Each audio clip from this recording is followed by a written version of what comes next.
होती है राशिद जी। इसलिए मुख्यमंत्री योगी आदित्यनाथ जब बंगाल में चुनाव प्रचार करते हैं तो वो बार बार हिंदुत्व का एजेंडा उठाते हैं। अब बीजेपी को अगर बंगाल में सरकार बनानी है तो साउथ बंगाल में अच्छी परफॉर्मेंस करनी पड़ेगी और इसके लिए बीजेपी को हर 10 में से 7 हिंदू वोट तो चाहिए ही। बीजेपी ने हिंदुओं को एकजुट करने के लिए अपनी पूरी टॉप लीडरशिप को बंगाल में उतारा है। हिंदू वोट बैंक को एकजुट करने में माहिर योगी आदित्यनाथ लगातार बंगाल में रैली कर रहे हैं। उनकी रैली का ही एक हिस्सा आपके सामने रखती हूं। पहले कांग्रेस ने लूटा, फिर कम्युनिस्टों ने नोचा और 15 वर्षों से टीएमसी के गुंडे बंगाल को कंगाल बनाने के लिए सारे के सारे यत्न कर रहे हैं। बंगाल की पहचान काबा से नहीं है, बंगाल की पहचान तो मां काली बाड़ी से है, मां काली बाड़ी से। क्या हो रहा है बंगाल में? धड़ल्ले से गौहत्या होती है। भगवान राम के नाम से चिढ़ है ममता दीदी को। दुर्गा पूजा के समय परमिशन नहीं मिलती है, शोभा यात्रा निकालने पर प्रतिबंधित करती है। यहां पर दुर्गा पूजा के समय कर्फ्यू लगता है। इसी प्रकार की अराजकता 2017 के पहले यूपी के अंदर भी हुआ करती थी। आज वहां पे कर्फ्यू नहीं है, दंगा भी नहीं है। नो कर्फ्यू नो दंगा, यूपी में है सब चंगा।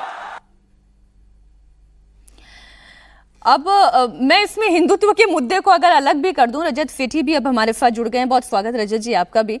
अगर मैं इसमें हिंदुत्व के मुद्दे को ही अलग कर दूं, क्योंकि भाई अब वो तो बैकड्रॉप में बीजेपी के है ही और हम इस पर लंबी चर्चा भी कर चुके हैं। मैं केवल अगर ग्रोथ की ही बात कर लूं, जो वो टीएमसी की बात कर रहे हैं, गुंडों की बात कर रहे हैं, वाम दलों की बात कर रहे हैं, कांग्रेस की भी बात कर रहे हैं, जो सबसे बड़ी चुनौती इस वक्त पश्चिम बंगाल की जनता के सामने है वो ये कि आज की तारीख में राज्य पर 6.5 लाख करोड़ का कर्ज, बंगाल इस कर्ज में डूबा हुआ है।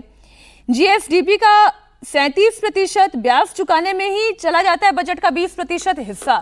तो ये तो राशिद जी सच्चाई है पश्चिम बंगाल की। अगर आप ये भी कहें कि भाई हिंदुत्व के मुद्दे को कितना भुनाएगी, राम मंदिर के मुद्दे को बीजेपी कितना लेकर आएगी और बाबरी बनेगा या नहीं बनेगा वो तो देखेंगे, पर हकीकत तो यह है कि आर्थिक स्थिति पश्चिम बंगाल की बहुत कमजोर है। 15 साल से तो ममता बनर्जी का शासन है।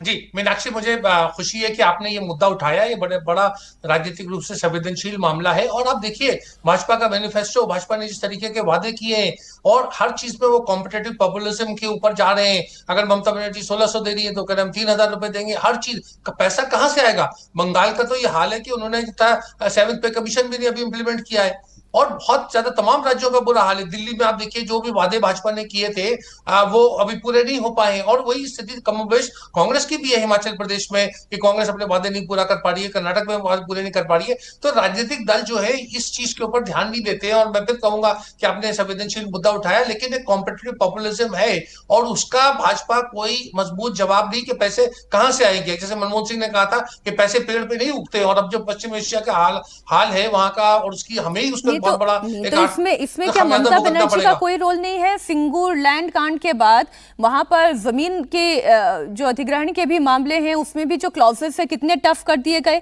मैन्युफैक्चरिंग ठहराव की ही अगर मैं बात करूं तो वहां पर दुर्गापुर स्टील प्लांट को देख के अलावा आप बताएं कौन सा बड़ा प्लांट या छोटा प्लांट पश्चिम बंगाल में लग गया? तो क्या इसमें ममता बनर्जी का फेलियर नहीं है? मीनाक्षी, ममता बनर्जी को हम जितना चाहे दोष दे दें वो तो बंगाल की जनता 4 मई को बता देगी।